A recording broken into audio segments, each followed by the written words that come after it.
তৃণমূলে এসে তিনি জিতলেন, ফের মন্ত্রী হলেন।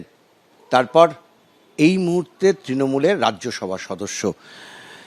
কোথাও মন খারাপ লাগছে? হ্যাঁ, দিদির জন্য তো ডেফিনেটলি মন খারাপ লাগছে।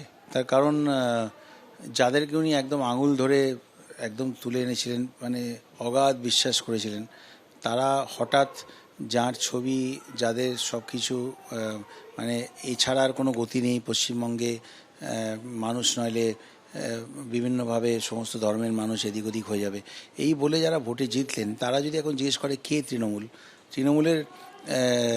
তৃণমূলের বিধায়ক থাকাকালীন যদি কে তৃণমূল জিজ্ঞেস করে, তাহলে ডেফিনেটলি কোথাও না কোথাও একটা খারাপ তো লাগে। আমার মনে হয় যে তারা যদি এতটাই বলছেন, তাহলে পদটা ছেড়ে দিন। পদটা ছেড়ে দিয়ে আপনাদের কনফিডেন্স, দেখুন সব কাজ যে করে দেওয়া যায় তা তো নয়, কিন্তু কোনো বিধায়ক যদি কাজ করার চেষ্টাও করে, সেটাও কিন্তু মানুষ দেখে যে হ্যাঁ, ও চেষ্টা করেছিল।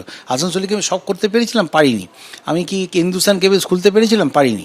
কিন্তু সেখানকার মানুষও কিন্তু ক্ষমা করে দিয়েছিল, কারণ দেখেছিল আমি যে ভীষণভাবে চেষ্টা করেছি। তো তাদের যদি মনে হয় যে তারা এলাকায় তারা ভীষণ পপুলার, তাহলে তারা যে পার্টির দিকে গেছে সেই পার্টির টিকিটে তারা দাঁড়াক, জিতে আবার স্বমহিমায় ফিরুক। বিজেপিতে যাব না এই কথাটা আমি আবার বলছি, যেটা কেন আমি বলবো, এটা ওরা কি আমার জন্য মালা নিয়ে ওয়েট করছে? না, আমি মালা কিনেছি।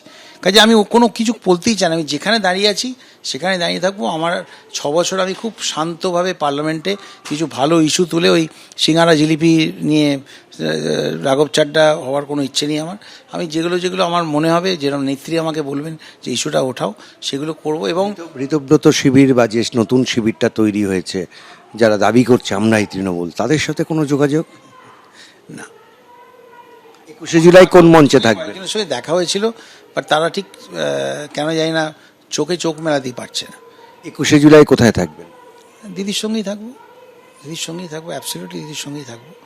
এটাও বলবো যে আরেকটা ব্যাপার আমরা উদ্গ্রীবভাবে দেখছি, যে শুভেন্দু প্রথম থেকেই কিন্তু বলছেন, মাননীয় মুখ্যমন্ত্রী শুরু থেকেই বলছেন যে যারা ভ্রষ্টাচার করেছেন তারা কেউ ছাড় পাবেন না।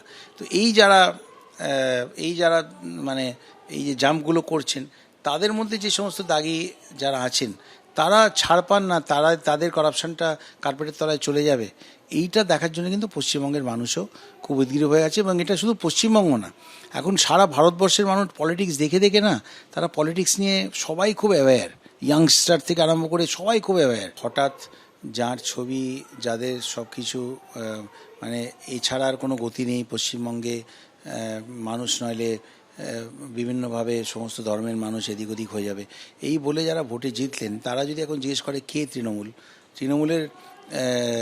তৃণমূলের বিধায়ক থাকাকালীন যদি কে তৃণমূল জিজ্ঞেস করে, তাহলে ডেফিনেটলি কোথাও না কোথাও একটা খারাপ তো লাগে। এবিপি আনন্দ, এগিয়ে থাকে, এগিয়ে রাখে।